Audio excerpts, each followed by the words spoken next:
Hi, welcome back to my channel, and if you are new here, welcome.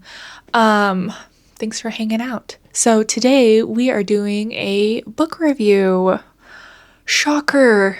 Surprise, surprise. I wanted to talk about the book Vicious.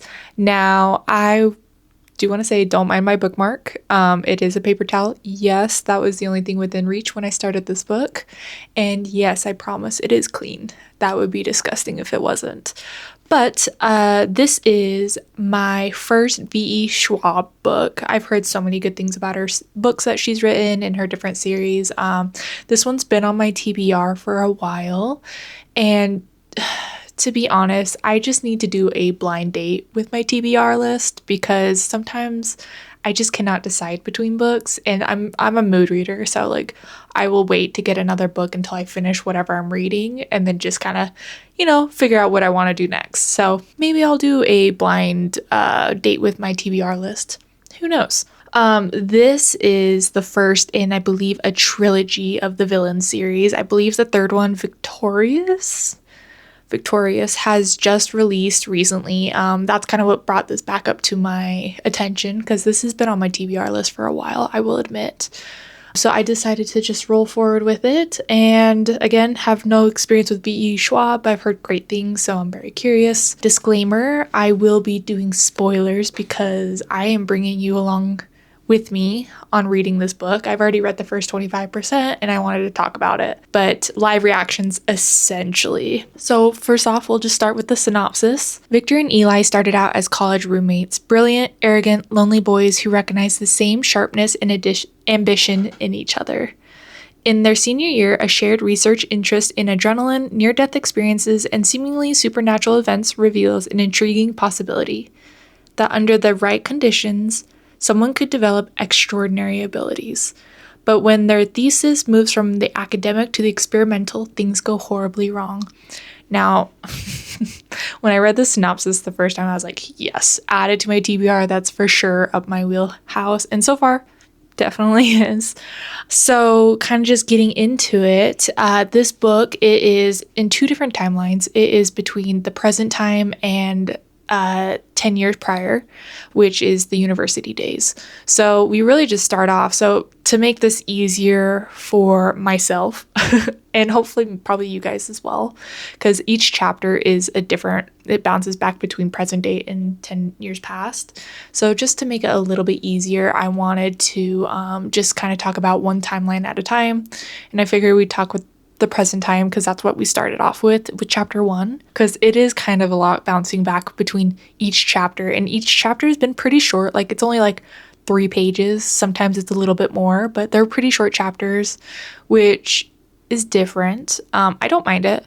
I have really no preference about it. I'm just here for a good time essentially.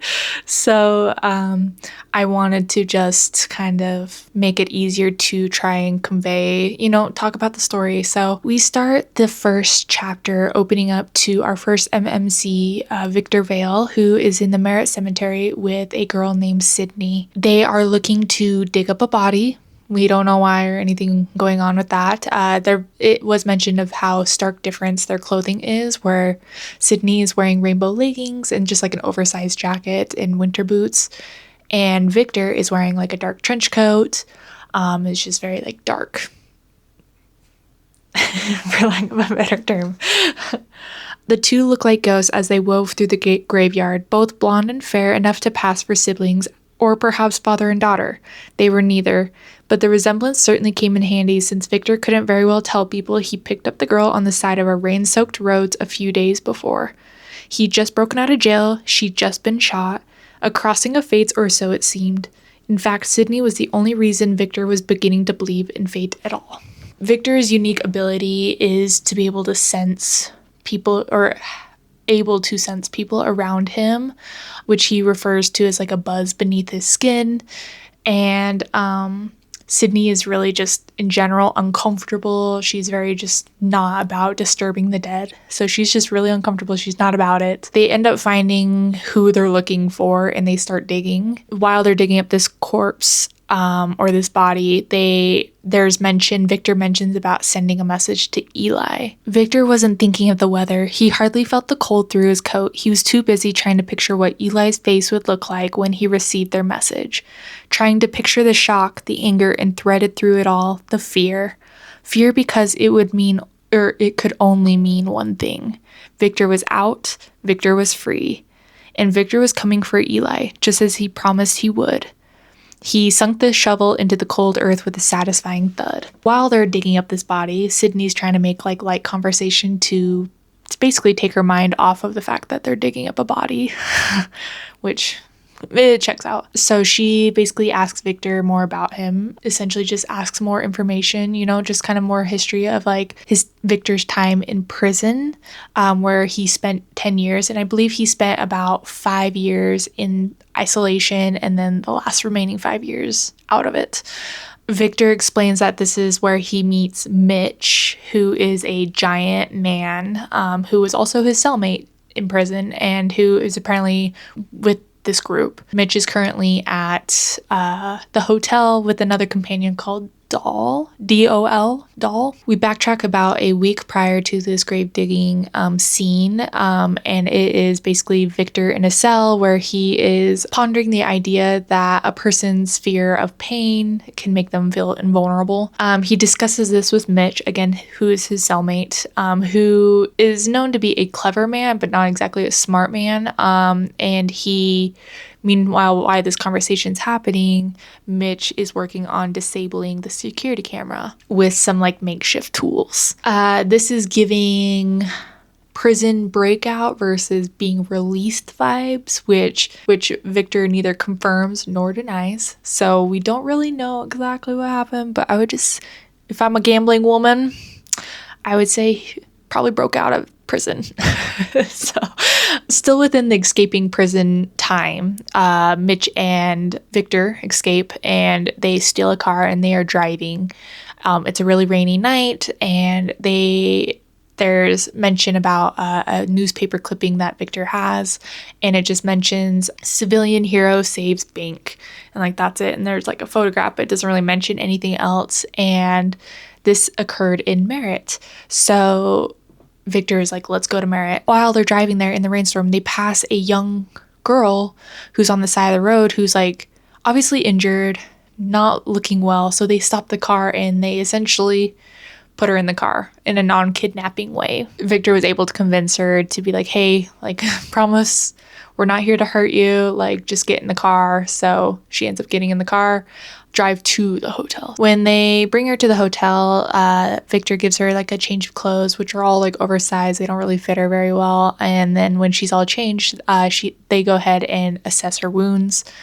Briefly mentioning before this, when they first picked her up, Victor was touching her arm where he noticed that there was an injury, and there was mention of feeling electricity under his hands and stuff. Circling back to the bathroom, this girl who we find out is Sydney kind of confronts Victor and was how did you get my pain to take away? And Victor, being vague as ever, he's it's a gift. So we also find out that she is 12. It's 12 and 3/4, almost 13, where she just essentially says she's 13. And Victor, is 32. We finally get ages for them. While fixing her up, noticing her arm, Victor peels back or backs off his power a little bit to kind of help her assess if there's any more injuries. Come to find out, it's just she was shot in the arm and also a sprained ankle. And he's inquiring her about how she got shot and when she got shot. She's also really vague about it and not really forthcoming, and she is just saying it happened yesterday. And she's who wants to kill you? She's no idea. Girl, you lying. After fixing her up, Victor asks her if she has a gift, and she says no. That night, while grappling with just pain in general, Victor was drinking and he ends up crushing the glass in his hand, injuring his hand. He then kind of partakes in a ritual of self-infliction where he heightens the level of pain to where it becomes really unbearable, and then he just dials it back down. And I guess for some reason, like, this gives him like some form of like solace for feeling pain and just kind of more of a grounding thing. It does mention that Victor controls the level of pain, like manipulating it like a dial, which I thought was interesting. And then after his whole ritual or his self-infliction, he goes ahead and he cleans up his hand and pours another drink. He continues to reflect on his time just in prison, where he had to like mask his true self and his actual powers to be, avoid being considered a threat while he's in isolation, to really just downplaying everything. But he definitely talks about how he really just wants to not be restrained and just to let it loose, where he can definitely take people out with this power. So at this time, we really know like he only has something to do with manipulating pain. That's kind of the extent that we understand it. And it's like a form of buzzing or electricity that he feels, which is like the sensing and all of that. So that's how much we know of his pain and his power at this time. While he is, drinking and stuff, he looks back at this newspaper clipping a little bit more in detail, and he reads the article, and it's about this civilian who sensed that there was a guy with ill intentions to probably rob a bank, who he ends up following this guy who does trying to rob the bank. The civilian ends up saving the day, and he wishes to remain unnamed, but unnamed and anonymous are not the same thing. So there is a picture of this gentleman who is the civilian that saved the day, and it come to find out it is Eli, who is this guy that, as far as we know, Victor has it out for him.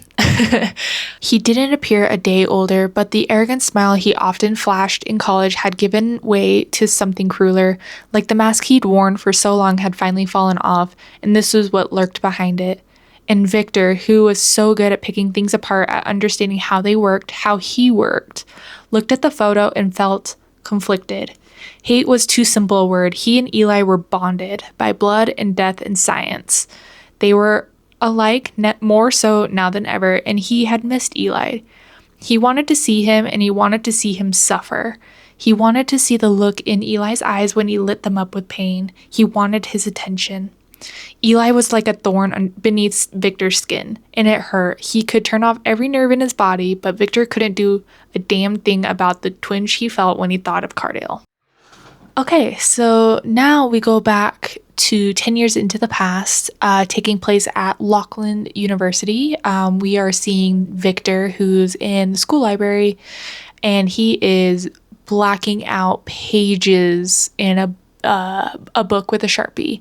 Turns out that this book is by Doctors Vale, his parents, who we find out, and it is also a self-help book. And apparently Victor does this with multiple self-help books that are published by his parents. And he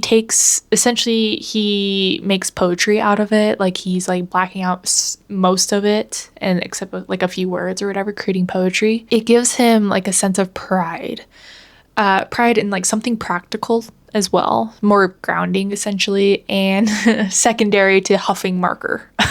So it became his senior art thesis when his art professor serendipitously saw value in this work. So it kind of just became its own thing after that. During this time, Victor's destruction of this book is interrupted by his roommate, who we come to find out is Eli Cardale. Eli is described as charismatic and a charming guy with a bit of a mysterious side. Eli leaned back against the rail. His rich brown hair caught the too bright sun, bringing out reds and even threads of gold.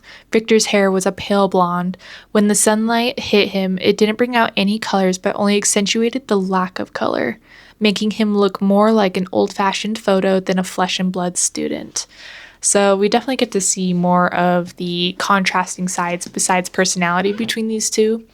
Opposites attract. they say. Victor and Eli end up going to a comprehensive science seminar where I guess it's all the science students, like pre-med and everything, where they go, and it becomes apparent that Victor is very much bored of the traditional methods of learning. He's very much a hands-on guy. Like, he wants to be an out-of-box thinker and just really just explore the boundaries of science. In the seminar, students are declaring their senior thesis topics, which are then approved by the professor. Victor chooses to focus on the adrenaline and its effects, which lies within his biology and neuroscience interests, which I'm like, boy, same. Oh my god. We must be friends in a different universe, probably. Because, yeah, I am a neuroscience girly for sure. So that is just absolutely fun. Caught my interest already in a very biased way. Victor has a very innate and natural understanding of anatomy, and which makes him like an excellent pre-med student. Now, when Eli is asked what his senior thesis topic is, he said EOs, which he then expands to be extraordinaries. Victor thinks it's a joke, but there's mention of like a deeper, more intense personality that lies beneath Eli's demeanor, which kind of like causes Victor to think maybe, it's not a joke, but he's like, I definitely need to hash this out, figure out what is going on. But what fascinated Victor most was the fact that something about Eli was decidedly wrong. He was like one of those pictures full of small errors, the kind that you could only pick out by searching the image from every angle. And even then, a few always slipped by. On the surface, Eli seemed perfectly normal, but now and then Victor would catch a crack, a sideways glance, a moment when his roommate's face and his words, his look and his meaning would not line up. Those fleeting slices fascinated Victor. It was like watching two people, one hiding in the other's skin, and their skin was always too dry, on the verge of cracking and showing the color of the thing beneath. Which, honestly, I've just loved the descriptions that V.E. Schwab has been using so far in this book. It's just really interesting, and I'm like, I am so curious. About who Eli is. Like, he's this classic charming guy who's got like $1 million smile and stuff, but there's something very sinister underneath. And I'm with Victor. I'm like, who are you? Like, I want to know more. Post-seminar, Eli and Victor go to the dining hall, which is called Lids. It's like Lachlan something dining center or whatever. We meet Angie Hall, Eli's girlfriend. Victor reveals having feelings for her and is envious of their relationship. Apparently, Victor and Angie were friends first, and then when Eli eventually came along, Eli and Angie became an item. Victor really just like suppresses his feelings about this and reflects that it feels like Eli has taken Victor's place in Angie's heart. And kind of just feels some type of way about it. After Angie leaves, Victor then asks Eli, hey, let's talk about the EOs, and if it's a joke. It's not. Eli explains that he wants to know if EOs exist, and if they do, it then begs the question of how are they made? They're born that way. Later on, Eli picks up Victor from the airport after like a summer holiday. Eli is pumped. There's very much something like he's made some headway on his research. Victor's like he's hiding something, is like suspecting that it's something to do with the EOs. Victor does feel very just like overshadowed on this head start that Eli seems to have, because Eli was also given like this summer holiday scholarship or something like that, which gives him like a little bit of a leg up in terms of research. On the drive from the airport, their conversation quickly turns towards Eli's discovery of EOs, which he then talks about how trauma seems to be a key factor in the development of EOs. Victor follows up with inquiring about like specific traumas, because it's very much like a blanket statement. Like, there's so many different traumas. Like, is there one that seems to be the most common? And Eli responds, but I started digging, said Eli, in the few case studies I could dig up, unofficial ones, of course, and this shit was a pain to find. The people in them weren't just traumatized, Vic. They died. I didn't see it at first because 9 times out of 10, when a person doesn't stay dead, it isn't even recorded as an NDE. Hell, half the time people don't even realize they've had an NDE. And they're like, what's an NDE? And it's a near-death experience. Eli theorizes the NDE, or the near-death experience, might be crucial, and that only those who have faced severe physiological and psychological pain or stress could potentially become EOs. Victor becomes very bold in this moment and asks Eli if they can test this thesis.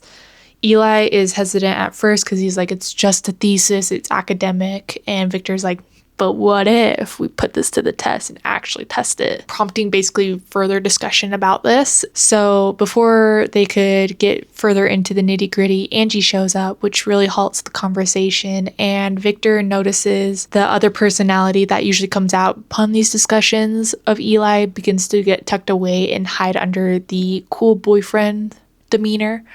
Which he hates. He hates it. He's like, this is so fake. Later on, after Angie's gone, and I believe they're back in their room, Victor proposes a theory about creating superhumans through the near-death experience, but Eli remains very skeptical. He stresses the risks involved. Despite Eli's cautious nature, Victor is driven by the desire to be more than just a bystander in Eli's experiments.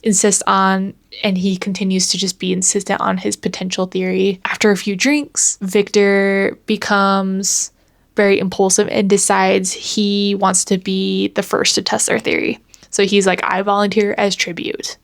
He enters, the risky game of combining a lot of booze with pills while Eli reluctantly follows along. This is within I swear probably within an hour after Victor is like, I volunteer as tribute. I want to be the first.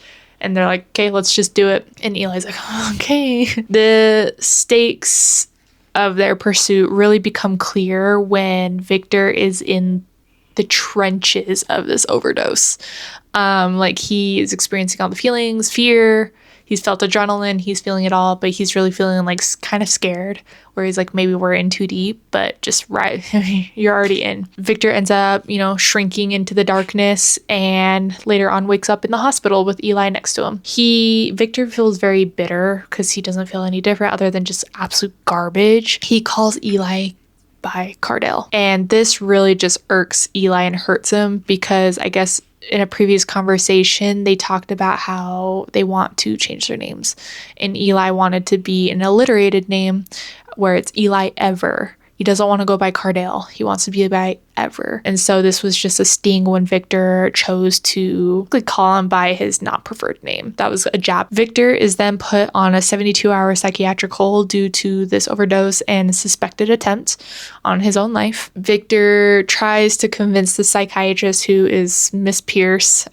I forgot her first name. I think it was Melanie, but Miss Pierce, that it wasn't an attempt, that it was just overindulgence. She's not buying it. And it just really kind of touches on how Victor is very jaded when it comes to therapists, because he's been in many therapists or been through many therapists during his life when it comes to his parents. And so eventually is able to negotiate the hold down to 40 hours with an agreement that Miss Pierce will get a signed book, which from his parents, of one of their self-help books, which I guess Miss Pierce absolutely loves and has read all of them and is a big fan. When Victor is back from the hospital, Eli wastes no time discussing his turn in doing the near-death experience. Instead of doing booze and alcohol, which he was like, it numbs everything and he doesn't want to do that, he wants to do a controlled drowning, utilizing, CPR and EpiPens for revival. Eli ended up snaking 3 EpiPens from the hospital, which I guess was on some of his rounds that he was doing. He spent a lot of time there.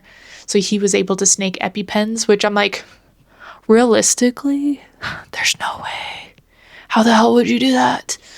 I've worked at the hospital. I don't even know. They move forward with this. Eli strips down naked and revealing scars on his back, which he reveals to Victor, being very vulnerable, saying it's from his father, who is a pastor, but then kind of mentions vaguely that the situation with his father has been dealt with. And that was that. Eli stands by the tub before he gets in. I did mention this was in their bathroom. He stands by the tub and he prays, which there has been mention where Eli is very spiritual and Victor isn't. So that's another contrasting detail between the two, where Victor doesn't believe in it, but Eli believes in God. While Eli is praying, Victor is thinking, it perplexed him how someone about to play God could pray to him, but it clearly didn't bother his friend. Eli gets in. He drowns. Essentially, just making it short. He drowns. It takes a lot of CPR. They're waiting till the last possible minute, where it's oh, he's probably dead. And it takes 2 rounds of epi to bring him back. He was about to use the third EpiPen, but Eli came back to the land of the living with a huge gasp of air. And it really freaked Victor out during this time where he was very uncertain. He's like, what if he dies and all of this stuff? And like they made sure to set everything up to where if he does die, it doesn't look like it's a weird experiment, that it's more of a natural way of dying, of just suicide. If you can call that. Afterwards, when Eli kind of recovers, he goes and changes and gets in fresh clothes. They chill in the bathroom and they're just like not really talking about, they're avoiding the discussion. Victor's asked how Eli's feeling. Eli's being super vague and it's just like, I'm fine. So they decide that they're going to toast to their victory of, I guess, living and just kind of go out to drink to celebrate. So after they decide to, after drinking, they're walking home. Eli stumbles and falls and cuts his hand on broken glass. Instead of bleeding, they notice that his cut is healing and revealing his power. And this pumps Eli up. So he just spends like the remainder of the walk home to their room, just cutting himself and watching it heal back up. And Victor gets feeling some type of way about this. And Eli's like, do you want to continue? Let's find more things to like take myself out, cut myself with. And Victor is feeling a mix of jealousy and curiosity and being very overwhelmed with these emotions. He decides that he's like, no, I'm going to go for a walk. He ends up going for a walk. And at this point, while on this walk, Victor decides he becomes more determined than ever to achieve his own abilities, hopefully better than Eli's, and he starts plotting his own NDE. So that is where we're at right now in the story, about 25%, so about 100 pages, the really short chapters. I'm getting OA vibes. I don't know if you guys know of this series. I think it was Netflix, maybe Hulu. I don't even know. It's been so long, but it's very much similar to where people experience NDEs and they come back and they have like supernatural abilities. And I just remember like season 1 was so good, so mysterious. And I remember like the last season was like not my favorite, but I'm getting like similar vibes between these, which is interesting. That's kind of the vibes I'm getting from this, which it's such an interesting concept. I'm fully on board with it. And then I wonder if Victor is having this ability to control pain in relation to his method of NDE. I don't know if that's going to be explained because like booze and drugs numb the pain. And so therefore it became his power to control said pain. So that was just like a passing thought that I had as well. So I guess TBD, time will tell if that was anything to do with this or if it was just randomized abilities. I don't really know how Eli's would be. Maybe just with the scarring on his back being kind of a marker to his healing abilities. Like I wonder if he still has scars on his back. That is it. So we'll chat more. I'll be back when I've read a little bit more to talk about what's happened next. Talk to you soon. Hi guys, welcome back. It's future me, and granted it is like 2 weeks later. I just kind of stopped reading, not because the story is bad, but I'm just kind of in like a reading slump in general, just where I'm like, I'm not really feeling any stories majorly right now. So it's nothing personal to the story or the author, I promise you. But I did finish this. Huzzah! Where were we? So we're in the past tense. We're about 10 years prior. Victor was wanting to do another NDE to get his own power. And, because he just wants a piece of that cake, of course. Eli refuses to help. He's too wound up in his own discovery. Victor goes ahead and gets Angie to help. When he tells her kind of what his plan is, she's not really about it. He then goes ahead and manipulates her by telling her exactly what Eli has done. She's very upset by this. Victor utilizes her emotions to agree. She agrees to go ahead and electrocute Victor in her lab. So that is the way he is going to go, which is crazy. So they get to the lab. He gets all strapped up and everything, and she's still kind of feeling some type of way. And then she just goes for it. And the pain is horrific. Like she's turning up the dial. Pain's horrific. Victor wishes he could ask her to stop, but again, like he has like the leather strap in his mouth, and she just keeps turning the power up. He ends up dying. He comes back because I believe a chemical was in his body beforehand. So he comes back And as his power is manifesting, it's very out of control, and he basically wakes up hearing screaming, and he finds out it's Angie, and it essentially his out of control powers kills Angie, which I kind of saw coming, to be honest, but I thought like they would do more with Angie in the story. They don't, not really. After this happens, Victor goes ahead and calls Eli and tells him what happened. And Victor can hear Eli calling 911 on the other end. So he ends up hanging up and just booking it, absolutely running for it. Police catch him. So he ends up staying in a night, or he is detained until they kind of figure out what's going on and if he's indeed in charge or being charged for this crime. He's held overnight to see if there's any physical evidence that would tie him to the crime. After Victor concocted like a decent story saying like, it wasn't him and all of this stuff. It was just a freak accident. Victor decides he can't wait until this is figured out. So he goes ahead and he essentially uses his power to knock out the officer and books it. So when he gets home, he tells Eli exactly what happened. Eli can't handle it.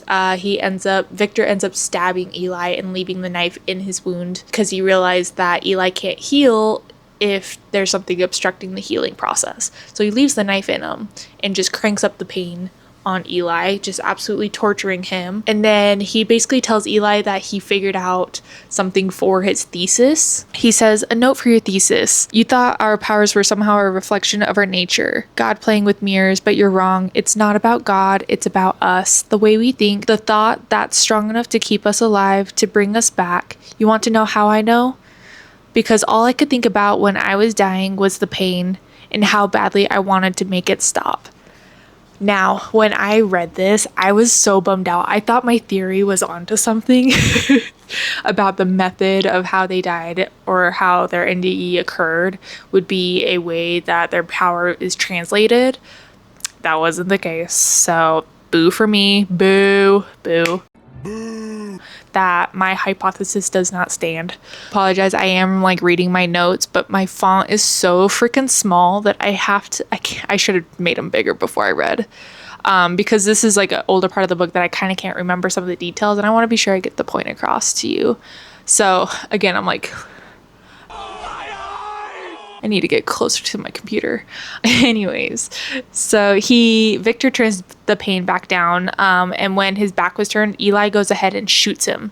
He misses the first time, and then he hits Victor in the shoulder, and so he basically tells Victor that he's missing his humanity since coming back. Since Victor is not reacting like he should with Angie's death, Eli's going to kill him.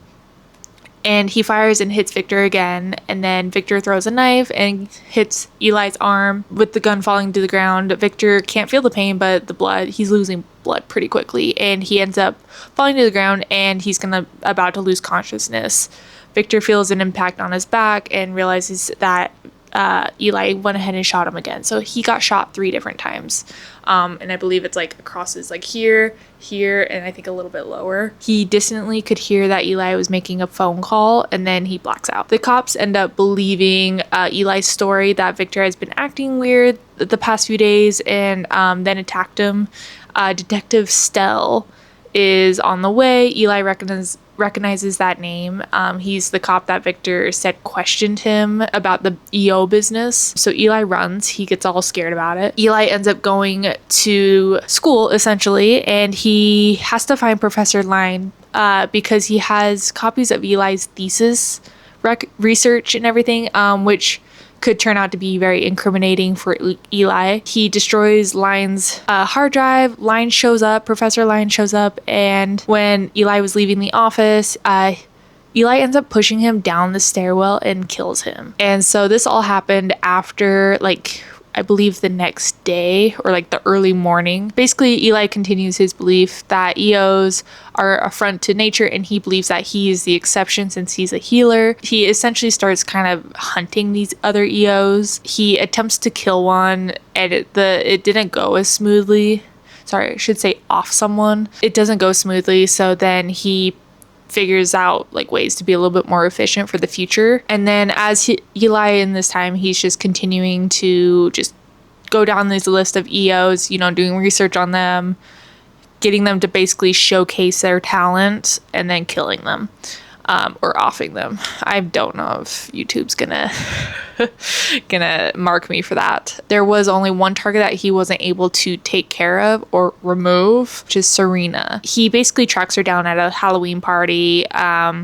She essentially seduces him. She asks him his name and like why he's at the party, and he finds out he can't really like, he answers honestly. He realizes he can't like control what he's saying, like he's just responding with these inquiries. He becomes very fascinated by it, and Serena also kind of just likes the challenge that she saw with Eli trying to not answer directly or obey her commands essentially like everyone else does automatically. So it becomes like a weird dynamic between the two. Even though he doesn't really want to, Serena was able to get Eli's backstory and his overall purpose out of him when prompted and when asked / commanded. Serena convinces Eli to let her shoot him so that way she can see his regenerative abilities firsthand. They begin a weird partnership, a weird dynamic, which is also very much intimate.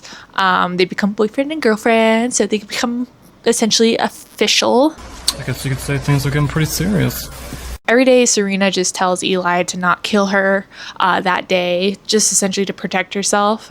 So he basically has to obey. That becomes like the dynamic between them. Further into this, Serena feels that there is an easier way to find EOs if they could access the right network. So she essentially just goes to the police station and coerces Officer Stell and his lieutenant, I believe, Dane, his right-hand man, Dane, in their search for EOs. So she tells them that, you know, Eli's a hero. Eli can, you know, is going to help them with the EOs and all of this stuff. And so they basically just, obviously they get commanded. And so they go ahead and give her the access to their police database. Eli goes through their files to start tracking down more EOs in general and just starts hunting them. With that all being said, we are now back to present day. This is very general. A lot of this is between 10 years and then present day, but it could be like last week leading up to present day. It could be like the 2 days leading up to present day. There was a lot of time jumping essentially, but I'm just gonna keep it simple in between 10 years ago and today. Like there was even like a 5 years ago thing, and I'm just not gonna really address that. So past and present, we're just gonna keep it simple. So present day, if we remember right, Victor saw, you know, the photo of Eli on the cover of the newspaper, you know, saying that he is a hero and all of this stuff. And so Sydney ends up seeing that article, and she's scared of the man, but doesn't tell Victor and Mitch until the next morning. Sydney doesn't really come totally clean on the whole story, but she tells enough to get the point across. Basically that she idolizes her older sister.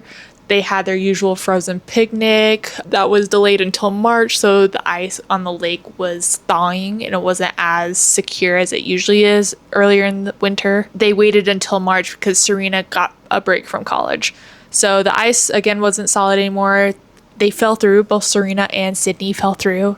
They both died and came back as EOs. Serena's power, she can manipulate people and their moods, which is very apparent because, you know, like basically the next day out of the hospital, she was able to just walk out of the hospital, where Sydney found out she can raise the dead because she figured that out basically wandering the halls of the hospital that she wasn't allowed to leave by basically interacting with a dead person that was on a stretcher just in the hallway. So that would have been a terrifying experience, to be honest. Just having one in the hallway, or you're like, no, they're for sure dead. They've been dead for hours and all of a sudden they're alive. Jesus Christ. I would have so many gray hairs from that experience, more than I already do. So no, thank you. So after that experience, Serena basically just disappears from Sydney's life, basically claiming that she's too busy with college, travel, and just life in general to come home. So Sydney's very just alone with her parents. And then out of the blue one day, she calls Sydney and wants to spend time together. So Sydney packs a bag and joins her at her new apartment. When she got to Serena's apartment, she also realized that Serena's new boyfriend was also there. Now, can we guess who the boyfriend is? If you guessed Eli, you're right. Give yourself a pat on the back. Gold star for you. So yes, Eli is dating Serena. Obviously, we kind of touched on that in the past, but anyways.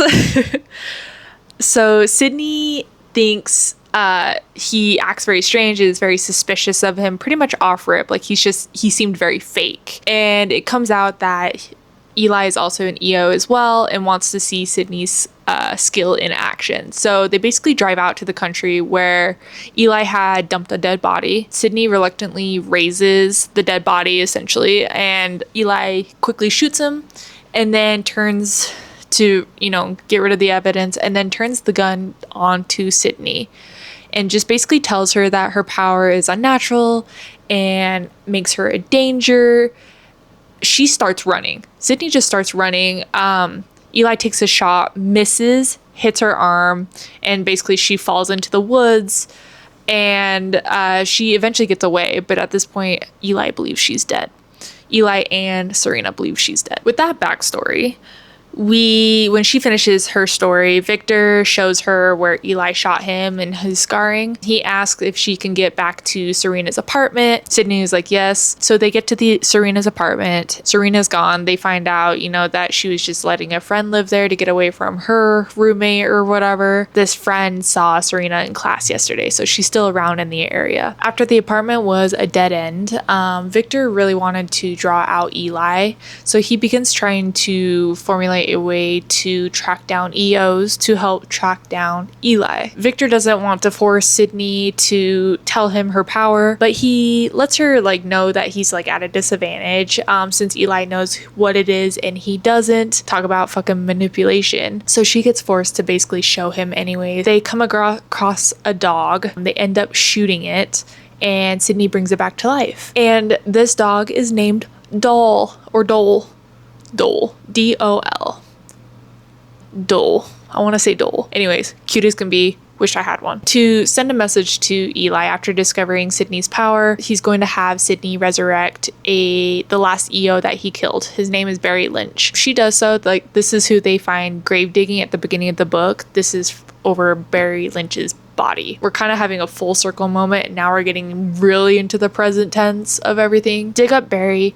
She revives him. They convince Barry to help, so they plan another bank robbery. Victor, in this meantime, has left Mitch searching databases to find potential EOs. He finds a bunch of potential EOs. Most of them are dead. They assume Eli pretty much off them. Victor feels like this is proof of Eli's own evil, even though he tries to preach otherwise. Mitch finds a few potential EOs who are still alive. They don't know which one is Eli's next target, but Victor honestly doesn't seem to care. This is why they think they're going to draw him out with Barry. In the meantime, Eli is on a nearby campus searching out one of those EOs. He kills her.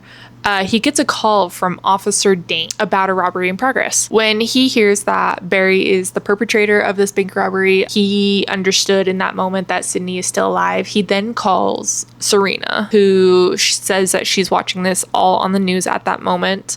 She knows at that point that Eli has lied to her, because now that I'm thinking about it, Eli told her that Sydney was indeed dead, which shouldn't have been possible to be able to lie to her because of her abilities and her influence on him. Eli then arrives at the bank. Barry is already dead.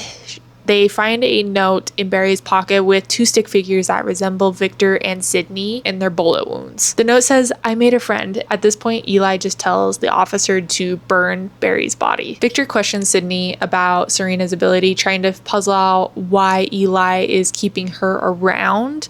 Because if he's going around killing everyone, all the EOs, then why is Serena special? It has to be something very particular. Sydney claims that she doesn't know. Mitch calls and says that he's captured one of the cops, the right-hand man, Dane. Sydney stays behind when Victor goes to question him.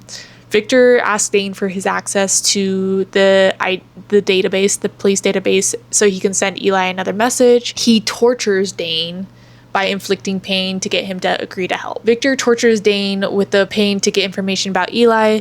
He also gets all the login information. He quickly figures out that Dane is under Serena's control, and so he tests a theory and ends up killing him. Victor then has Sydney show up to res him to see if the death blocks Serena's influence. Sydney ends up reviving him. The hold isn't broken. Victor kills him. And he stays dead this time. In a different room at the same hotel that this trio stays in, we do find out that Serena is also staying there and has a room there, just on a different floor. At this point, no one knows about each other, which is crazy. I don't know how they haven't come across each other. It must be like a really big hotel. Serena wants to call a meeting with the entire city's police department to brainwash them and try to help them flush Victor out. They end up doing that. Eli calls Stell to set up the meeting at the police station. Stell mentions that Dane is missing. Eli tries Dane's cell. Victor hears this ringing and answers it. Eli recognizes who this is immediately. Victor says he'll see him at midnight and hangs up. Fast forwarding to the meeting at the police station, Serena tells the police force to believe Eli because he's a hero. Basically, he's like, Eli's a hero. Eli's a hero. He's great. Eli steps up and talks to them and just tells them that Victor is an EO, an escaped convict, and it's just very bad news. And that he also, to really like pull them into his favor, tells them that Victor has killed Dane. He tells them about Mitch. And at this point, like, they're fully invested and they are ready to find these people. They don't have any pictures of either Mitch or Victor at this point, just vague descriptions. Eli, in this meantime, waiting for midnight, he wants to just search for a couple more EOs just to, I guess, kill the time. Just, while we're waiting 6 hours until midnight, let's just go off a few more people. So he kills one, but he searches for his last target, which is Dominic. Pivoting over to Victor asks Mitch to use Dane's login information into the police database, upload one last file, which will be Victor's. However, instead of a profile picture of Victor, they're just using one of his parents' books that just has Vale on it, and the info will show the location of their midnight rendezvous, which is the abandoned half-built Falcon Price high-rise. Sydney basically begs Victor to try and save any, EOs that might still be out there while they wait for midnight. He decides, after reviewing like the last 2 files, he decides that Dominic's the person because he seems to have like this teleportation ability, so it seemed like something that Victor could use and benefit from. So he and Mitch head to the most likely location on his profile, which is the Three Crows bar. It's a local bar. They leave Sydney behind and they kind of give her some things to be like, hey, at 10:30 you're gonna hit post on this, and this is gonna upload the profile that was built by Mitch into the database. You'll start burning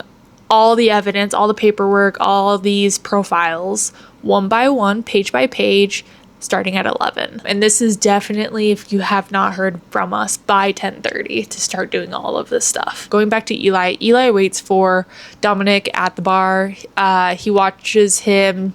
Dominic shows up, sits in his usual stool, starts downing some Jack and Cokes, I believe is what it was. A big man he kind of recognizes and made a mental note of because he seemed out of place, but he seemed like he recognized him from the hotel, walks into the bar. So I guess they did kind of have some crossover in the hotel. Eli is instantly suspicious of this guy. Like, he just seems very big frame, like definitely sticking out like a sore thumb. The man walks by Dominic and whispers something to him. Mitch is walking in front or past Dominic. By the time he crosses over, Dominic is gone. This startles Eli, as this man, Mitch, is just heading to the restroom. Dominic just seems to have disappeared in thin air. As I kind of mentioned, so Dominic can walk in shadows, which basically just pauses time and becomes invisible, but essentially is teleporting, but it takes like energy and like he actually has to walk the distance. Dominic heads out to the alley that Mitch told him to be at to meet Victor, who then tells him about Eli. Dominic's death occurred when he stepped on an IED as a soldier. He lives in constant pain. Like, he's taking an absurd amount of painkillers and alcohol to kind of help numb said pain. Victor basically uses this to his advantage to kind of get Dominic on his side. So he just shows that he can take the pain away, and he promises to do it permanently if Dominic can help them out. He agrees. So going back to Eli, he follows the big man / Mitch to the bathroom. He discovers that it's officially Mitch. He ends up pistol whipping Mitch, shoots him in the chest, and then leaves. He calls Stell and is like, hey, you gotta go to the bar, the Three Crows bar, and clean up a dead body. Yes, it's an EO. Victor gets suspicious when Mitch didn't follow Dominic out of the bar and hasn't shown up yet. So he grasps Dominic's arm and they teleport back in. And as they're doing this, time slows completely, pretty much pauses. They see Eli leaving the bar. They end up finding Mitch in the bathroom. Mitch is not dead. He was wearing a bulletproof vest because Victor was like, yeah, he tends to be trigger happy, so just don't trust that. They clean him up and they clean up the bathroom, and then they drive back into the city. Sydney, at this point, it's 10:30. She's already pressed the button to post the profile that they've created, and she, it's now also 11, so now she's burning the papers one at a time. Sydney has the patio door open, obviously to kind of help the smoke escape the apartment, obviously not to trigger any fire alarms. Dole wanders out, so then she gets all nervous about it. She calls out for Dole to bring him back in. Serena hears her voice, and because she's also on the balcony after she received a phone call from Stell, and she's like, I recognize my sister's voice anywhere. So she goes to Sydney's room. She figures out what floor, basically essentially finds her. She ends up coercing Sydney to open her door, eventually kind of forces her to go somewhere else. She commands Sydney to go somewhere safe, to basically get out of here and go somewhere safe. And obviously Dole is going with her, Sydney's point of view, and obviously the place that she feels safe is with Victor and Mitch. So she is heading right to where the rendezvous is happening at midnight because she read it on the profile, so she knows where it is. So she's going there, which is obeying her command. So Mitch is showing up at the rendezvous point. He has a gun, and he doesn't like using guns or anything like that, but he has one just for the situation. He comes upon Serena. Serena tries to use her powers to turn the gun on himself, but plot twist, it's empty of bullets. Immediately behind Serena, there was like a darkness that kind of just opened up, and Victor and Dominic step out of the shadow world or out of the teleportation. Victor, who is wearing earplugs, slits her throat before she even has a chance to speak. So absolute element of surprise, and was like, we're done. No monologue, no last speech, no nothing. Just goodbye, Serena. So she dies very quickly. They all decide that we need to burn the body so that way Sydney doesn't see and have to see her like this. So basically Mitch gets to work on that. Fast forwarding to Sydney and Dole, they make it to the rendezvous point and they're looking for Victor. She ends up finding Eli instead, and she just basically pulls out the gun that she got from Serena. Kind of left that point out, but yeah, Serena gave her the gun, goes up to Eli and just shoots him in the face. Like, it hits his jaw or something crazy, or like through his jaw. He obviously heals. When Sydney was turning to run, she gets snatched by Eli, and Dole is not okay with this, so he jumps on Eli. Eli ends up shooting Dole. Dole dies, and he's turning the gun to Sydney. Hands basically reach out of the darkness and snatch her. So she disappears. He gets really frustrated, and he kind of just like unleashes a lot of bullets around. Classy. Smooth. Very, very smooth stuff. Very classy. I'm learning a lot from you right now, dude. She's basically in the shadow world with Dominic. So she can see Victor standing behind Eli in the real world. She basically begs Dominic to go back to get Dole. And Dole's like, why? Like, he's dead. Like, I saw him. He's super dead. And she's like, get him. Or Dominic goes back and grabs Dole, brings him back to Sydney. She is trying to res him again, but it is harder for her the second time. She shivered and knew it shouldn't be this hard as she reached not with her hands, but something else, as if she could find a spark of heat within and take hold. She reached past the fur and skin and stiffness as her hands hurt and her lungs tightened, and still she kept reaching. And then she felt it and took hold, and between one moment and the next, the dog's body softened Sorry, I said that weird. Slackened, its limbs twitched and its chest rose at once, paused, fell, and a moment later rose again before the beast stretched and sat up. To say that Dominic was shook was an understatement. He was not ready for it. He's like, Dios mío. The time you have been waiting for is the fight between Victor and Eli. Who's gonna win? Well, let's talk about it. They basically get into it pretty much off rip. Like, Victor's been waiting for this moment and he just unleashes 3 specific shots in the same spots that he got shot. Eli uses a set of knives that were just very similar to the ones that they used 10 years prior. They are just stabbing each other, shooting each other, and just the floor is just slick with their blood, mostly Eli's. Eli is healing over and over. Victor is cranking up the pain. He doles his own pain, but like not enough to like completely numb it out, just to kind of like keep tabs, but not enough to like distract him from the fight. So obviously like he wouldn't have a repeat of the first time where he's bleeding out. He actually will be aware of what's going on. Eli hears the police arriving and wants to make sure that he's the one that kills Victor and not the police. He basically pulls out a wire that he's been using to kill a lot of the EOs and had it like set up on the chair, which was like nailed into the floor. So like Eli kind of planned in advance a little bit for this and like essentially tied both his Victor's wrists to the chair and then deals the killing blow of the knife between his ribs, Victor's ribs. Victor falls. Eli won. Victor, 4 blocks away, the Dominic, Mitch, and Sydney, they begin to feel a resurface of all their pain. In that moment, they realize that Victor died. Going back to Eli's area or the fight area, the cops show up. They basically are like, hands up, we're arresting you. Eli's confused about why they're no longer on his side. He's like, I'm a hero, I'm a hero. Victor is dead, like I'm a hero. And he's like, why aren't you guys understanding and stuff? And then in that moment he realizes that Serena died, since the hold is obviously no longer on the police force. Eli's arrested. He basically begs them to burn Victor's body. They don't listen to him. They just like cuff him, throw him in jail. 2 days later, well, more like 2 nights later, Mitch, Sydney, and Dominic, and Dole, of course, how could I forget Dole? They go to the cemetery very late at night after everyone goes home, after the burial and everything, and they dig up Victor's body. And Sydney revives him and he smiles. The end.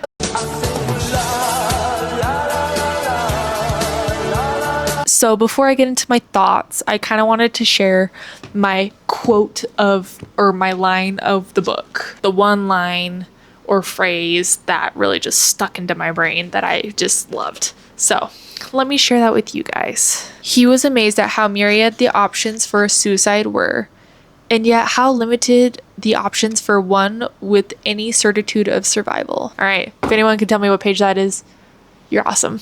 Final thoughts on the book. I really enjoyed the story. It was just a really refreshing take in general than what I usually read. It's just a really fascinating and definitely gives a comic book vibe to like superheroes and just villains and just like morally gray on both parts. I feel like a really fun read, and on top of that, like the pacing is pretty quick.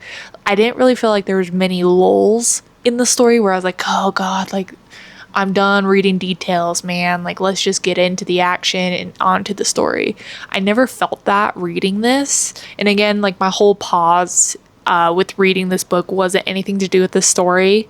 It was just timing for me. So the pacing was really good. It was really just easy to follow to an extent, which I'll get into in just a minute. The concepts were really easy to understand, and just like the motivations of the characters, and just like you can literally see those little crumbs from the beginning. The book does a really good job at like showcasing the complexities of people, where you could see that Eli, you know, he was a God-fearing man and he utilizes that as his justification for killing EOs, even though he is an EO, but he's somehow the prophet, you know, and he's just exempt from it, and everyone else is unnatural. And he's like basically the judge and executioner for all of these EOs where he asked them to showcase their skill, and then basically like he's already studied them, so he kind of knows if that skill is worthwhile or if it's dangerous. Where then you have Victor, who understands that you can have talent and skills as an EO. It's just kind of what you do with it is what matters. It doesn't make you any more unnatural than just being a human being. It's just like what you do with that skill is what kind of defines you. Side note, I did read that like Sydney, you know, she did find out about her sister's death. She saw like there was some news articles about it, or it was like maybe on the news, I think is what it was. But she thought she's like, Eli killed her and wants to know why and how. So I suspect that that's going to probably come up in this next book, where she's going to find out that it was Victor that killed her, and that's going to throw a wrench in that relationship. So that will be really interesting to kind of discover and explore. The things I struggled with in the book is just the time jumping. I understand the reasons behind it, and it was just really difficult when it was literally every other chapter. You're going 10 years ago to present, to then it was 5 years ago to present, and then it would be like 10 years ago again to 2 days before, 10 years ago to a week prior. So there was a lot of bouncing around, and they were really short chapters. Some of them were only like a page and a half, maybe 3 pages. So you just get through them really quick. And on top of that, it has multiple POVs. Like everyone in this, so you have Eli, Serena, Sydney, Mitch, Victor. You have 5 POVs. You might as well give Dole one too. Like, I am personally a like 2 max, like a dual POV girly, ideally single. I'd rather just have one POV, to be honest, and like leave the mystery up for interpretation. Like that's how I like to roll, but I can tolerate like POVs. If the story is really in it, like I can tolerate it. But like 5 was kind of crazy. Like we got backstories, like something will happen and then we get a backstory 5 years prior about Mitch, or we find out, you know, all about Serena as well, and like how she came to find Eli and like all of this stuff. And it was just like kind of a lot of information, and I just didn't love that. And then towards the end of the book, we were getting a lot of POV changes mid-chapter. Like there was a very clear break and a very clear distinction when you're changing POVs. And I understand again why it like flowed with the sequence of events very well. But changing POVs mid-chapter is so difficult. Like it's not my cup of tea whatsoever. And just dealing with 5 POVs when they're like 3-page chapters is kind of crazy. So that would be like kind of one thing I don't love. And I would hope for the second book, and you know, the third one, I know the third one I think is coming out later this year, but I hope for the second book, now that these characters are more established, you got the backstories cleaned out a little bit more, and like everything's brought to light essentially. Like we're focusing on present day, ideally present day. We probably will get POV difference, probably get Eli in prison, I would imagine, and then obviously Sydney and Mitch, and probably Dominic now too, since he's part of the crew. You're still getting like 4 POVs. That's a lot. I can only imagine writing those POVs is kind of crazy as an author. Like that would be a lot to handle, trying to remember where everyone's at. Like I feel like as a reader, I sometimes lose track, especially if it's multiple chapters before I've read anything about this character. Like I'm gonna forget what they were up to 4 chapters ago, because so much has happened with these other characters in the meantime. So it's like I'm gonna forget things, and so that's kind of why I struggle with or multiple POVs versus like dual POV. So yeah, I'm mostly a single POV girly. No hate to those that love multiple POVs. Love that for you. I have another series that I want to, side tangent, I have another series that I want to start, but it has like, I think it has 4 or 5 POVs in it, and I just feel like it's a little daunting, and it's a big book. So like I know it's a high fantasy book and I'm really intrigued by it, but I'm a little intimidated by the multiple POVs, and I just need to get like my mind right, because we about to go Games of Thrones up in this, where I got to remember all these people's names and all what they've been up to and who they're related to and all that stuff. So it's definitely like I gotta prepare myself for that. But that is probably my biggest gripe for this book, is just the POVs and then present tense and past tense changing. Like we're getting like 5 hours prior to 2 weeks or like a week prior. It was a lot. Again, I don't know if that's gonna even be a thing in the next book. Like I understand why they did it in this book. Would I recommend this to you guys? Answer is yes, I would. I really enjoyed the story. It was really fun read. It was a really fast read. It was really just easy to understand outside of my main issue with it. But again, could easily understand what was going on. Like you didn't really like lose track of too many details. It was very just written plainly in a good way. Fascinating. Like I really didn't know how the final battle was gonna like go out. I just knew there was another book, so I knew like no one was really gonna die. But yeah, would I absolutely recommend this? Yes, I would. Because again, if you're new here, I don't rate books by numbers, like out of 5 stars or whatever. I just like to base books on, would I recommend them to people, yes or no? Simple as that. I don't have a Goodreads. I don't really care about that. I don't really look into those things. I just really base it off of vibes and would someone else like this. I can see why people love V.E. Schwab, and I want to read the next book. I think I might wait until book 3 comes out. I'm excited to kind of look at her other series that she's got going on. Heard also good things about that. So guys, thanks for joining me on reading Vicious, and please like, comment, subscribe to my little channel. I'm hoping to grow my channel a little bit more and, you know, just find my people out there that like to talk about these books, especially books that are not necessarily high up on people's radars, or maybe they're older as well, but really solid reads. I try not to do too many of those trending books at the moment, just because, you know, content and people just, it's very saturated in terms of content, and you just see it everywhere and you're like, I am so over this. Or maybe you just don't enjoy that series. So I try to find other books that may have, you know, not be well known or just older as well, so they might have kind of fallen off the radar a little bit more. But I am hoping just to continue to grow my little corner of the internet and find my people. I'm always open to any book recommendations or book series recommendations. I hope to continue to get more comfortable with just YouTube in general, and like figuring out a flow, provide information, and, you know, accurate, like good notes as well, because sometimes I just forget shit. Girls got a lot in our brain, so and I will continue to find my groove with that. So thanks for your patience on that. But please, again, like, comment, subscribe. Let me know if there's any other books or series that you are interested in me reading and like to talk about. And I hope to see you guys in the next one. Love you. See you. Bye.